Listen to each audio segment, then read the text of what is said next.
Miguel Marshall can see the future. Okay, he can't see the future, but he definitely sees a future, and it's a future he's sort of obsessed with. Miguel's future includes a nice, design-centric place built especially for the cross-border crowd. He wants to call it the Cross-Border District and have it start right at the border wall. The space at the border has evolved in response to the wall as a transit zone that people enter and exit as fast as possible. But of course, lots of people get stuck in the line here, which is why the space right up against the Mexican side of the wall is packed with tchotchke shops, pharmacies, and other cheap touristy things catering to those trapped in long border waits. For a lot of people, this area is not a particularly pleasant place to be. But Miguel sees the cross-border district as a way to reclaim the border space, transforming it from a congested and militarized zone built for tourists just passing quickly through into a place where people will want to stay and enjoy a while. He wants to smooth out the transition from one side of the border to the other by bringing Tijuana's creative, cosmopolitan culture closer to the wall. And as a young entrepreneur and startup-type guy, Miguel has actually done some things to get closer to the cross-border district he imagines. Just steps away from the port of entry, his development company has built what he considers a pilot project that shows what the cross-border district can look like. Not everything Miguel has done or proposed has worked out, though. In fact, he's been involved with a few failed cross-border projects, some that might have survived had he done them now instead of years ago. Even so, Miguel refuses to wait. We knew that we were early, but we knew that if we weren't early, nothing was going to happen. So we needed to be early. So Miguel keeps plowing ahead. A dreamer turned developer of actual buildings and businesses, he's creating spaces tailor-made for the cross-border future he envisions. And he's not alone in his efforts. I'm Alan Lilienthal, and you're listening to Only Here, a KPBS podcast about the place where San Diego and Tijuana meet.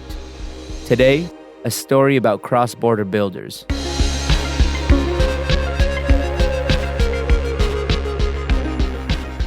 Only here can you find entrepreneurs in San Diego and Tijuana who are working to build a bigger and better designed cross-border culture.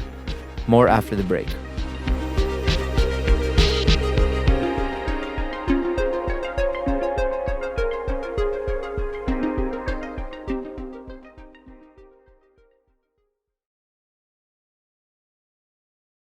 Yeah, so we're in the local plaza, open plaza. Here next to us, we have Cocopelli food truck. Miguel Marshall is sitting at a table in the middle of the large outdoor patio of Estación Federal, a two-story building his development company bought, remodeled, and filled with sleek Airbnbs, a bar, cafe, restaurants, an art gallery, and offices. The idea is to have a movement the entire time in the neighborhood. So during the morning we have coffee, during the afternoon we have food, and during the night we have drinks. So that sort of brings, exactly, keep the space alive. The mixed-use building is just steps away from the border fence. Virginia. Walk sign is on the cross. Virginia. Seriously, you can park a few hundred feet away in San Isidro, walk through Ped West, a pedestrian crossing built in 2016 that sits less than a mile west of the main port of entry, and be at Estación Federal within minutes. Wait. To cross Virginia at Camino de la Plaza. Wait. Miguel sees the location as the project's biggest selling point. We were attracted to it because of the proximity to the border, to Ped West mostly.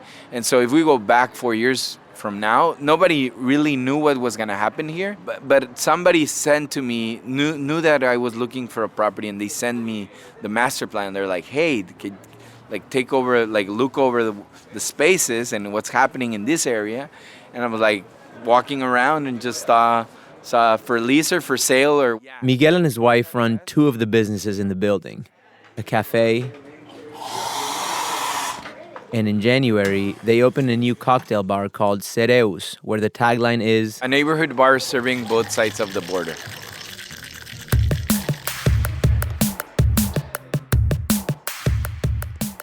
When Miguel's development company first bought the broken down building here in Colonia Federal a few years ago, he saw it as becoming the poster child for the future cross-border district he envisions. He's turned the building into an enclave for young, cross-border people like himself, folks he calls cross-borderers. That's his word, not mine. Because Miguel wants to prove that a cross-border district could work and grow into a special place like no other in the world.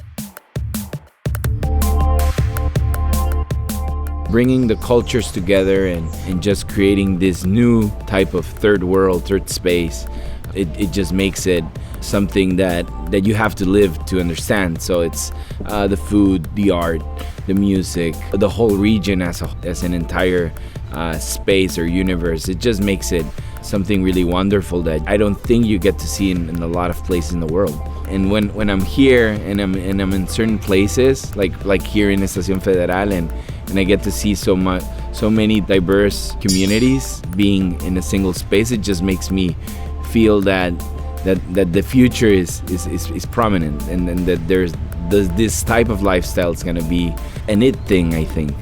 So that's why I'm passionate about it. But I do see it.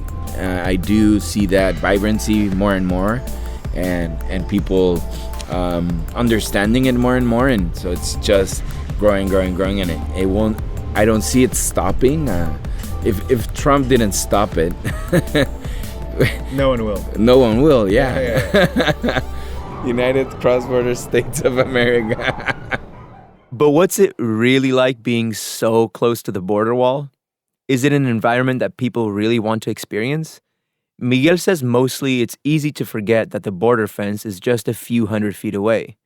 But lately, with the Central American migrant crisis in full swing, there have been a few tense moments. The only time I was sort of scared was when the Honduran crisis happened, and they were tanks throwing blanks, exploding blanks, making the noise, and boom, boom, you heard them from here, and the windows and the boom, they rattled, and so and you had a lot of helicopters coming like close. You even saw them in Mexican territory. So that's the only time I've like sort of got weirded out. But from that, everything is mostly normal. There's a lot of, as you hear, noise and movement and things happening, but nothing bad. Nothing bad.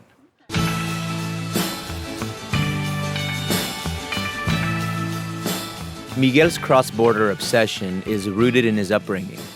His dad grew up in the U.S., and his mom grew up in Mexicali and Tijuana, so the family spent time on both sides of the border.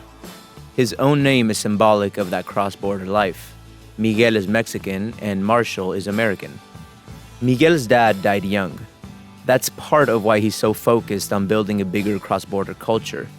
It's his way of keeping his dad's memory alive.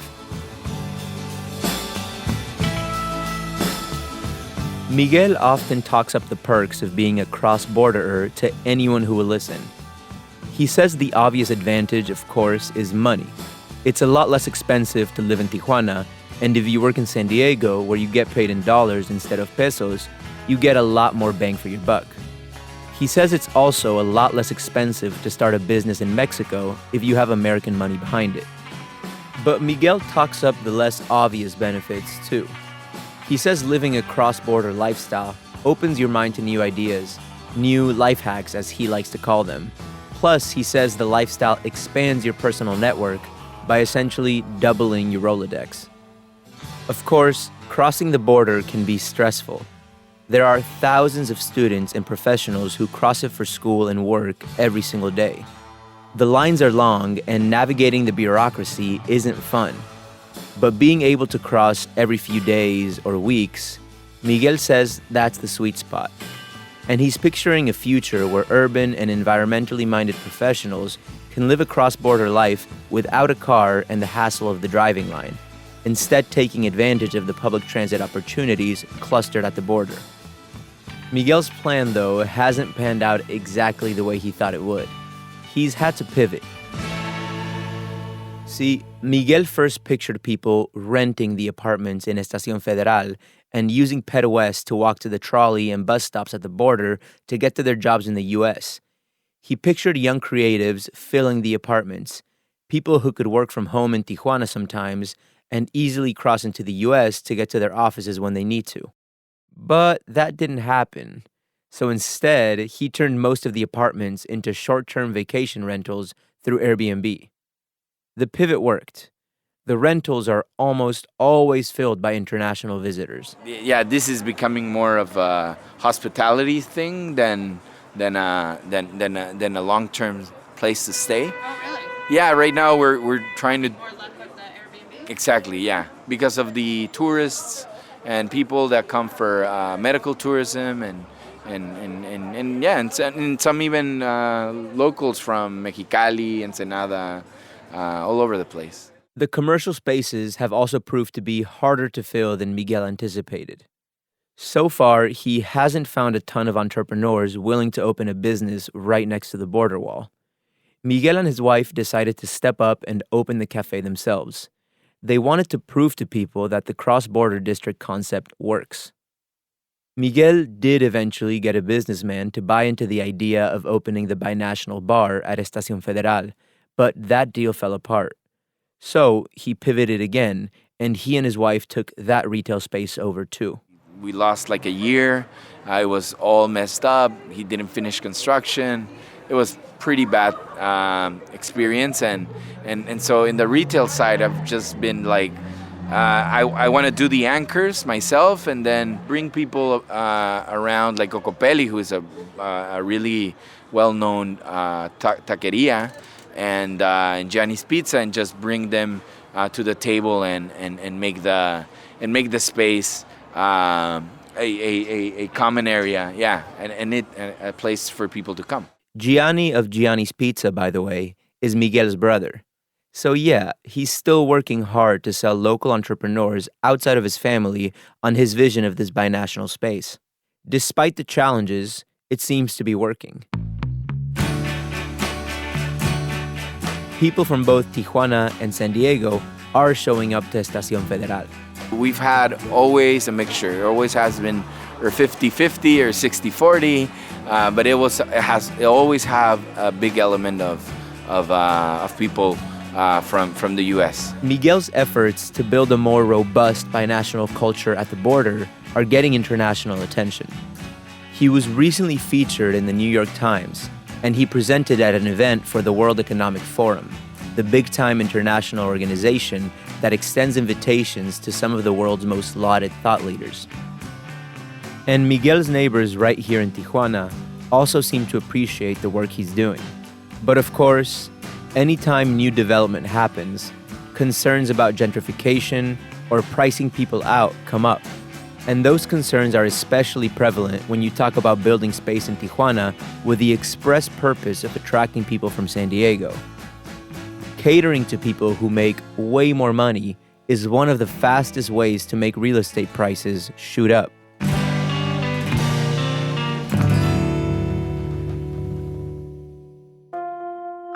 But Miguel says he's made an effort to make sure his neighbors are on board with what he's doing. We decided to involve the community in our design, do some participatory design with the space, and so we held a neighborhood meeting, which is crazy for developers to do. We held a meeting with them and told them, hey, so this is our idea, this is what we want to do, and some twitches we did on the project. We had a laundromat which was gonna be inside, and we shifted outside, and so it's outside and serves people from the neighborhood and also our tenants. So that was one, and they were like, they wanted a coffee shop, and so that's how the idea came up. Despite his best efforts, there has been some backlash from a few artists who used to live in the building before Miguel took it over.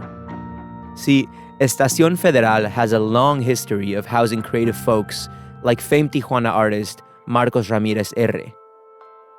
Art students from UC San Diego used to run an experimental gallery and residency space in the building, and a curator at the Museum of Contemporary Art San Diego lived in a big apartment in the building for years.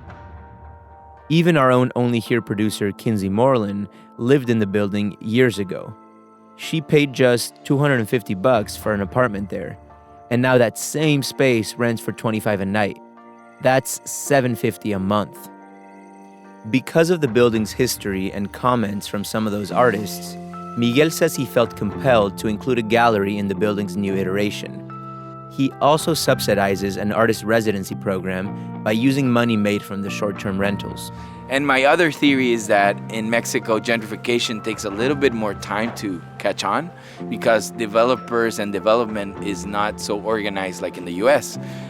In the U.S., you get 2 or 3 blocks, and they assemble everything. They get everybody together. You get the city together, and they just vroom, like it's they run over everybody. And over here, it's like me, and for the past 4 years, nobody has done like a project similar to mine next to me. And I don't know if somebody's gonna do in the next 10 years. I hope, but it's not that fast. Right. So gentrification is different, at least in Tijuana. He's right. Gentrification is slower here.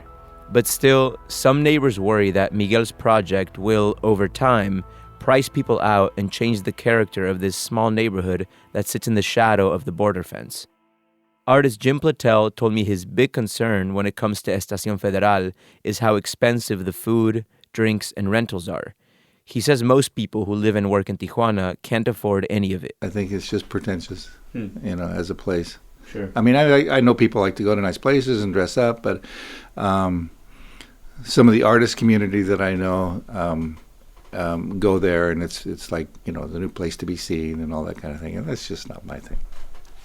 So, I mean, that would be my one criticism. It's not catering to the colonia as much as it is to other outsiders. But another neighbor, freelance photographer Carlos Moreno, says while he too worries about rising rents in Colonia Federal, he's happy that places like Estación Federal are putting Tijuana on the map for food, art, and culture rather than drugs and violence. He says he thinks people who may still be too timid to cross deeper into the city seem more willing to try Estación Federal since it's just steps away from the border crossing. Now it's like an actual real space for people to come in and like consume and spend their money, spend time, and I guess have a small taste of the city, but not leaving far away from the border. Mm-hmm. There's so much opportunity here and so many things that I feel people still don't appreciate or know about the city. And I think it's a good thing that people are starting to look at the city in a positive light. Besides all the migration and all the violence that you hear in the news, also there's all these great things happening in the city that have always happened, but I feel now they're being shown more.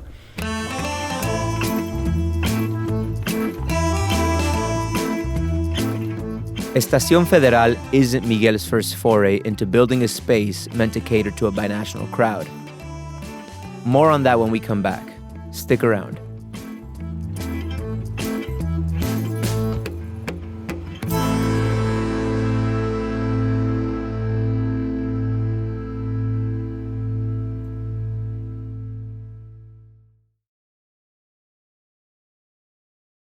Miguel Marshall's first big effort to boost the binational culture in the border region came years ago.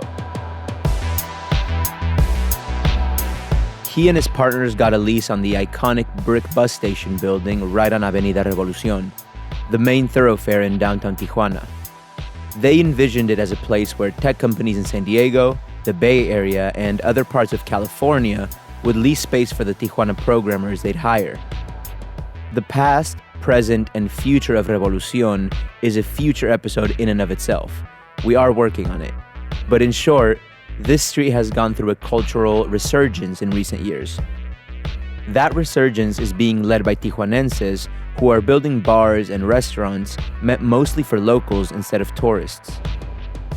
Miguel and his partners were part of that movement back when it was first getting going. In 2014, they remodeled the big bus station building on Revolucion into a vibrant co-working space with an on-site art gallery and other amenities. We wanted to transform the vision of making a a space which was oriented towards tourism and try to orient it towards creative and entrepreneurial work.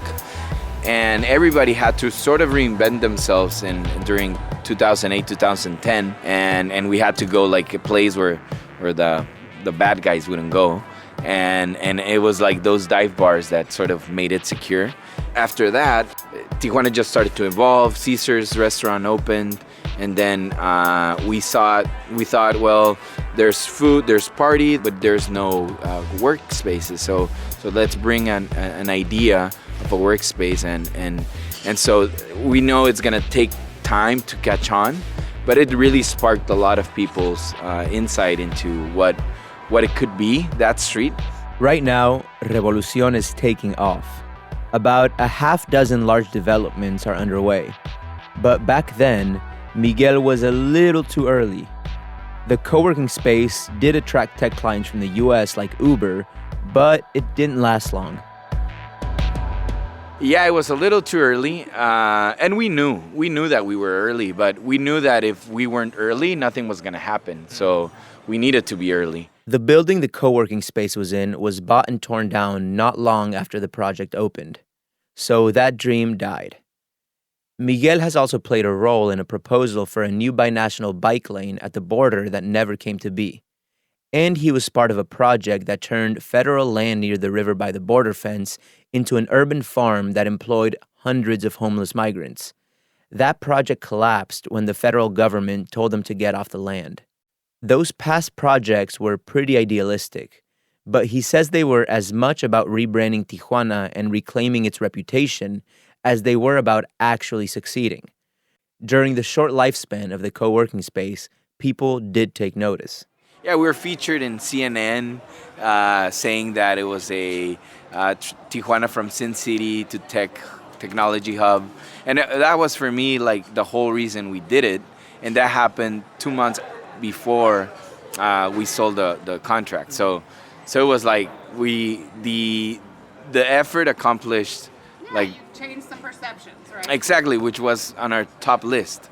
Building community and change perceptions. Miguel's development company is currently giving downtown Tijuana another go. They're working on a project called Nook Hotels on 6th and Constitucion. It's a 17-room hotel with a bar, restaurant, tap room, and other retail space. Miguel says the cross-border district he imagines starts right at the border, but stretches all the way into downtown Tijuana, following the longtime route of tourists down Revolucion and continuing on to the edge of the Cholos soccer stadium about 5 miles away from the border fence.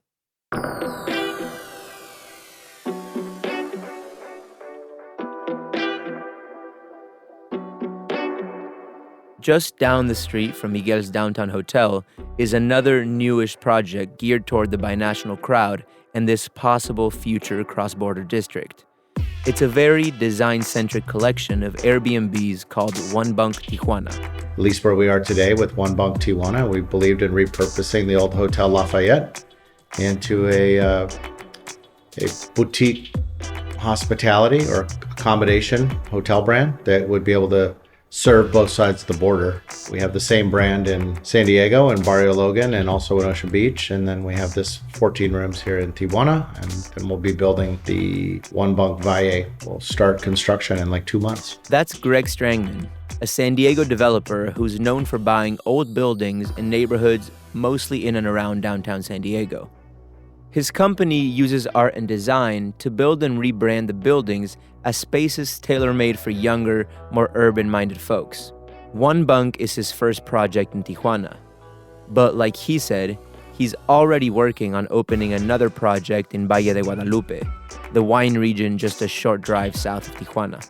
He and his wife and kids spend a lot of time on both sides of the border. He's building a house in Valle. He says he knows there's a growing market of cross-border people just like him. So he's building spaces for them to stay. Sitting inside the very colorful lobby at One Bunk in downtown Tijuana, Greg says learning the building rules and regulations in another country was far from easy. But he says it's been worth the trouble, because Tijuana is filled with the exact type of buildings he likes to rehab. old, affordable buildings with lots of quirky character. Specifically, Centro has a really large stock of those type buildings. Some are in better condition than others, but there's some very notable and beautiful architecture down here. And there was some real opportunity for people to kind of take a look at maybe what should be kept and what should be repurposed and what could be maybe moved on to replaced with something, in a higher and better use. As a foreigner, it can be tricky to purchase buildings in Mexico outright. So for Greg's project, he secured a long-term master lease on the property instead. The hotel has been open for about 2 years now, but it hasn't been a raging success. Greg says slow and steady is probably a better way to describe it. Honestly, I feel like we probably entered the market a little early. Probably could have opened right about now and it would have been much better. But, go time anything. Go time the stock market or go time when you do this or do that. It's really hard to say. Do I feel like tourism is on the upswing? Absolutely. I think tourism for leisure is on the upswing. I think medical tourism is a big part of the economy down here. While it's not necessarily a big segment of our market, but it's a driver for the overall region. But I think people are fascinated with what's happening here. Tijuana's surging violence is, of course, something that is worrisome to a lot of would-be tourists. But Greg says he's coming across more and more folks who are deciding to try the city out anyway. He says most are surprised by what they find here. I do like taking people to my favorite places, and it's pretty mind-blowing when you take people because they just don't know what to expect. Maybe they're still expecting curio shops and just weird illicit activity. I don't know what people expect, but they get so blown away when it's like people, I think the one that always amazes me the most and people, it doesn't get enough credit for it, is like the design here. It's really rich.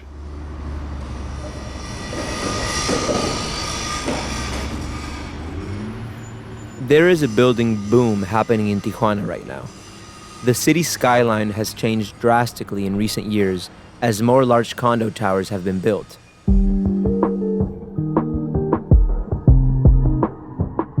Tijuana, Mexico has continued its vertical climb in 2018. The city's been building up really in earnest about 2 years ago starting out. According to a series of reports by the San Diego Union Tribune, 500 new condos opened last year, and hundreds more are scheduled to open this year. It's not yet clear how many of these condos will be bought up by Americans. The UT reports that lots of Mexicans from other parts of the country are swooping them up.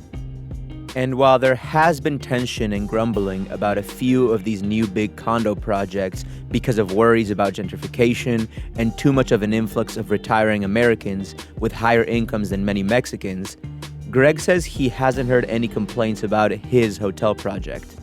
He credits that acceptance in part because the project is small, but also because he's marketing the hotel by marketing the city of Tijuana alongside it. Each one-bunk room write-up on Airbnb lists the things to do and see in the city, and they also provide a bunk concierge on-site 7 days a week to help guests find the best places to eat and visit. Greg says he built one bunk for people on both sides of the border, but he says he hopes the binational culture grows with the right kind of people who access Tijuana for the right reasons. I do think the housing crisis in San Diego, people talk about Tijuana being part of the solution. I think it can be part of the solution for the right people. But like I tell people, don't go live there just because you're going to save money. Go live there because you're going to save money and you also deem to think that you're going to get an equal, if not greater, quality of life.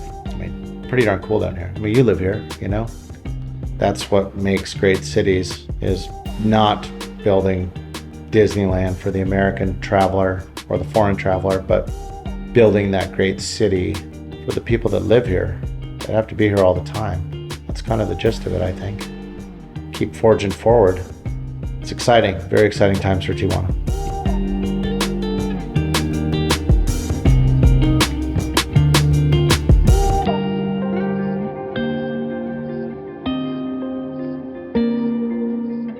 Next time on the podcast, a 2-part series about saving animals from the streets of Mexico. And then some days I think I just can't do this anymore. I'm not going to do this anymore. It's too hard. And then I just see one and I'm like, but who's going to help him? I don't know. Believe me, we talk about it, animal rescue people. Like, are we insane? Because it's really a hard life.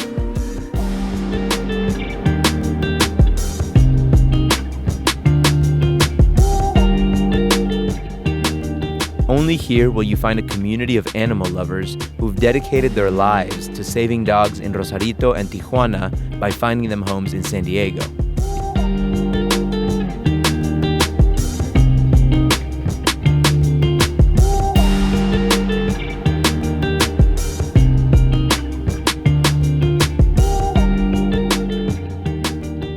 Only Here is a KPBS podcast hosted by me, Alan Liliatal. It was written and produced by Kinsey Moreland. Emily Jankowski is the director of sound design. Lisa Morissette is operations manager, and John Decker is the director of programming. I know I say this every time at the end of each show, but really, we need your support to keep these stories going. Become a member at kpbs.org today. Thank you.